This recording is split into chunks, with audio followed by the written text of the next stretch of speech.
I've been trying to film this video for like 3 weeks at this point, and I don't know what it is. I just cannot get myself to wake up and get ready and like actually talk to the camera. But I did it. I did it. We're gonna do our reviews. Yay! Okay, here's how it's gonna go down. I'm gonna do a rapid fire review of everything that I read, watched, and enjoyed basically in the month of July. Yes, it's August. Yes, it's like the end of August. Yes, I don't care. I'm gonna try to have the reviews under a minute and a half, but I do have a tendency to ramble, and so they probably won't be a minute and a half unless I forgot about them or I don't have anything to say.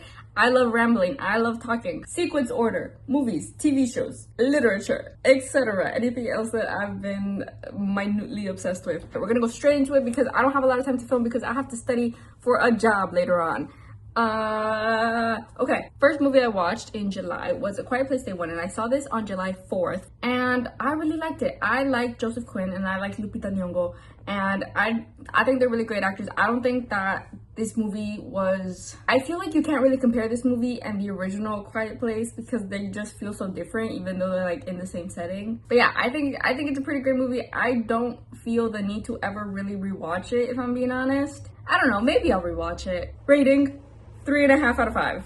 Second movie I watched was a Japanese film called Drawing Closer, and this is probably the honorary winner of the month. Not that this has ever been a thing that I've been doing, but this movie, it destroyed me. It just, oh my god, like, I don't even really, like, it was so sad that I feel like I blocked it out of my memory. Like, I don't even know why I was so sad anymore. Those last 10 minutes, crying. I would think about something that was happening and I would cry, and I would think about like the context behind it and like how it affected the characters in universe, and I would cry again, and I was just sobbing like through the credits. I was crying. I would think about it and I would keep crying, and it was just so sad. 5 out of 5 stars. Obviously if a movie made me cry, it's a 5 out of 5. Next movie I watched, which isn't really a movie, it's more like a stage play, musical type thing, but I guess you would consider it a movie in this context because it was like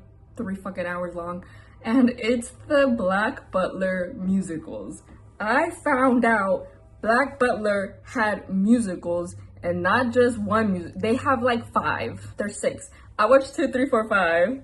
Did not watch 6 because it's not the same cast. Did not watch 1 because people say you can skip it. First one I watched was the second one, which was called The Most Beautiful Death in the World. But I think that if you want to watch the Black Butler stage plays, you should start with this one. Not only because it's like in chronological order. I didn't watch it in chronological order, but start with this one because you'll appreciate Yuta Furukawa's interpretation of Sebastian, and you will appreciate, what's his name? Yuya Matsushita was the Sebastian for The Most Beautiful Death in the World, and I think that he was great. Honestly, I really liked his voice. He for some reason, okay, wait. In my head, he looks like a mixture of like 3 different K-pop idols, and I can't really tell who, but like, he just looks like someone in the idol industry. And it was fun. I loved it. I loved it because it was the first one. I'd give this one 3.5 out of 5. Next movie I watched was Inside Out 2. I went to the drive-in with oomphs,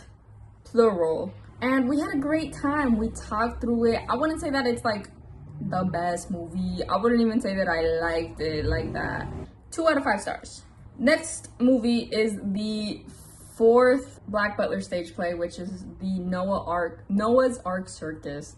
And this is the first stage play that I watched that had Yuta Furukawa Sebastian. And I watched it and it was great, and I really love it. And I really love that scene where Yuta Furukawa breaks character. I don't know what it is about that scene. I just love it. I don't know.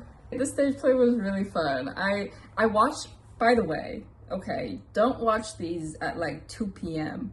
Watch these at 1 a.m. They become exponentially more fun. 4.5 out of 5. I don't know why I gave it that rating when I wrote these reviews, but I gave it 4.5 out of 5. Next one, Black Butler, Tango on the Campania. First line I said, oh, you thought number 4 was good? this one was better. Okay, I didn't want to admit it. Everybody on TikTok, they were all like, this is the best one, this is the best one. And I didn't want to believe them because I was like, there's no way anything can beat Noah's Ark Circus. Like, I love that arc. At that point, I hadn't read the company, the cruise liner arc. And so I was like, there's no way anything is better than this. Like, the production value for this one was crazy. And then I watched this one and I was like, no, like this one, it wasn't even like good for my standards. Like, it was good. Like, objectively, this is the best one. 5 out of 5 stars. I loved it. Next, I watched the third stage play, which was Licorice That Blazes the Earth. This one was probably the most boring one. I don't think there was anything that was like stand out-ish. I think this one covers the like Jack the Ripper arc. 1 out of 5, unfortunately. Next movie, I watched the Book of the Atlantic Black Butler movie, which is basically Tango on the Campania. I watched it for a specific reason. I watched it because in that arc, you get the backstory of when Ciel and Sebastian first became like Earl and Butler, and like they had to learn how to do everything. And I wanted to see that animated. Like, I wanted to see every single version of that scene because it's my favorite scene. In the stage play, going back, in the stage play, they do it through a song, and it's the best song in all of the stage plays combined. Like, oh, I love that song. I don't know what I can say. Like, 3.5 out of 5. Next movie, Pirates of the Caribbean, Curse of the Black Pearl. I watched this movie because I was like, I want to rewatch the Pirates of the Caribbean movies, and I'm gonna do one movie a day. And then I didn't do one movie a day, and I only ended up watching the first one. Are they boring? Yeah, they're boring.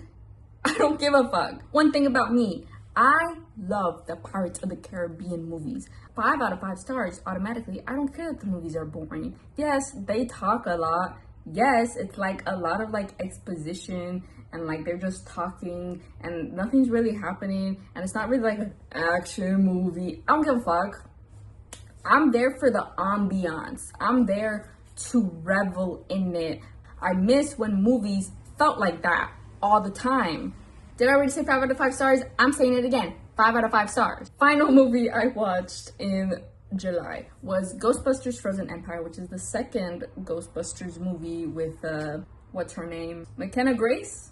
Is that her name? I watched the first one, I think last year or maybe the year before, and I was like, well, it was fine. I love McKenna Grace. I really liked her character, which is why I watched the second one. And also, if I'm being a little bit biased, Atarashi Gakko made a song for this one. And so I had to watch it. Not like the song was in it, like they were just promoting the movie. But I was like, well, if they're promoting it, I'm gonna watch it. And I watched it. And I just like McKenna Grace, and I like the little lesbian thing that she had going on with the ghost. But other than that, I'd never watch this movie again. So 2 out of 5. Those are all the movies that I watched, and now we're gonna move on to the shows. I feel like I've gotten slower as I've been talking, but longer. I didn't watch a lot of shows. I don't think I did. We're gonna jump straight into it. First show I watched was The Bear Season 3. I watched Season 3, like, the first 2 days of July. So it was, like, very early July, and I cannot remember much of it. Other than the fact that I hate Carmi and Carmi's such a bitch, and why is he such a bitch? And then I also said in my review, I'm so sorry, Sydney, that you have to deal with that. I hate Carmi. I don't even remember what exactly was going on, but I hate Carmi. 3 out of 5, I'll continue watching. Next show that I watched was Lockwood and Co. This was a rewatch because I had already watched it like 2 years ago, or did I watch it last year? I think I watched it last year for the first time. I watched it last year for the first time. Obsessed. I think I rewatched it immediately after I finished watching it. Ordered all 5 books, read all 5 books in the span of a week, annotated them also, which is crazy. If you know how long annotation takes, insane. And I got the urge to rewatch the show because I love... Here's the thing, okay? I don't know why this is so embarrassing to admit online, as if I haven't admitted like other things. I don't even think that this is an embarrassing hobby to have, but I like to write fan fiction. I'll write all right? And I don't even write it. That's the thing, which is the embarrassing part. I don't write it. I just think about storylines and I draft them all out. Like, I draft the whole thing out, and then I never end up committing and writing the whole thing. But I remember that I had a really good story for a Lockwood and Co fic, and it was going to be a really long fic. Like, it was separated into 2 main acts, and each act had like 3 parts in it. Like, it was crazy. Like, I had a whole thing going on, and I wanted to get back into the groove, and I was like, I kind of want to write a little bit for that. But I didn't really remember how I felt writing with these like character perspectives, and I was like, I need to rewatch the show. And so I rewatched the show, and it was great. And the thing is, the show and the books aren't that different, but they are different in the way that I feel Lucy Carlisle is characterized, but also not. The books and the show, I don't know. I feel like Lucy is a different character in both senses, as is George, Kareem Cubbins.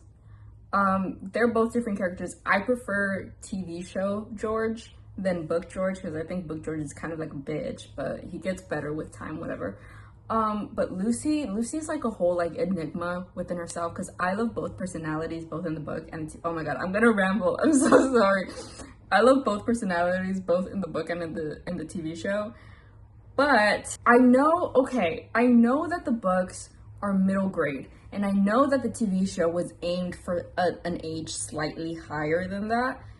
And I really appreciate, like, I really love, I don't know, the thing that they added in the show was all of this angst, like teenage angst, but it's just something that the book Lucy does not have that TV show Lucy does. And so when I was writing my fic, I was kind of basing it off of TV show Lucy, and I needed to get a refresher on that, which is why I rewatched Lockwood and Co. And I do want to reread the books because I need to know information that is kind of important, because like I'm basing it off of the events that happened after the Hollow Boy, which I think that the ending of the Hollow Boy, and then going into the Creeping Shadow, that has so much potential for AU fics. Oh, I really like those books. 5 out of 5. I wanted to fall to my knees. I fell to my knees when they announced that the show got canceled. Next show, Black Butler season 1. I only watched the first season because I wanted to kind of keep up with like the canon, and I know that season 1 has a shit ton of filler, and I know season 2 isn't even canon. Like, that's not real. So I only watched the manga accurate episodes, which is like 10 episodes, I think, maybe, and there's like 20, I don't remember. But it was fun. I like Black Butler. I kind of just wanted to get back into the groove because I wanted to read it, and I did end up reading it, but that is a different section. I didn't give a rating for this. I don't know why. I would give the anime like a 3.5 out of 5. I don't know. I don't know. Final TV show that I watched was Buffy the Vampire Slayer season 1 and season 2. And if you watch my vlogs, you will know how in deep shit I am with this show. I right now, currently August 19th, I'm on season 7. I'm like on episode 3. I'm almost done with it. Season 7 is the last season. I've had a rocky road with Buffy the Vampire Slayer. I cannot wait to finish it and put it and lay it to rest, honestly. Season 1 and season 2. First of all, I love Buffy. Buffy can never do any wrong ever. She is always in the right. If she does something bad, no, she didn't. Buffy is never wrong ever. Ever. And I still stand by that fact in season 7. Second thing, I hate Angel. I don't know, the writers of this show are fucking weird, honestly. This show is so problematic. It's bad. It's bad writing sometimes, most of the time. It's horrible writing most of the time, and I stand by that fact. I also stand by the fact that it's incredibly addictive and it's fun to watch. But generally, most of the time, I don't want to get hated on because I really enjoy the show, okay? I genuinely enjoy the show a lot. I would not recommend the show to anybody ever. Would not. I'm never gonna rewatch the show, and I would not recommend the show. First 3 seasons especially, but I didn't watch the 3rd season in July. First 2 seasons, it gets a 2 out of 5 solely for Buffy. Buffy and Willow are probably the best characters in the first 2 seasons. I feel like a hater. I feel like I'm just hating. That was the end of shows. It wasn't a lot because Buffy had like 30 episodes that I had to go through. So it was a lot of Buffy, okay? Book time, all the books that I read. I read a lot in July, and by a lot, I mean I read more than one book. I read The Ninth House and Hellbent, which is a duology now, but it's gonna be a trilogy in like 2026. Overall, I think I give them a 3.5 out of 5. Will I reread them? Yes, when the final book comes out. But will I reread them for fun because I just love the characters and I love the story so much? No. I don't love the characters and I don't love the story so much. I don't know. I don't want to shit on Leigh Bardugo because I really do love Leigh Bardugo. And I really love her writing, especially in the Six of Crows duology and King of Scars duology. But I think that's just because I really like the way she portrays certain aspects of love that's not all like gushy romance. All this tension building that she does. I like that. It was okay. It felt a little bland. I think that the story was super interesting. Okay, I think that she had the right idea going in and that it was really interesting overall, like as a concept. But for some reason, I just felt so bored. And then we get to the second book and I was like, oh, it's gonna pick up because at least we've been expositioned through everything.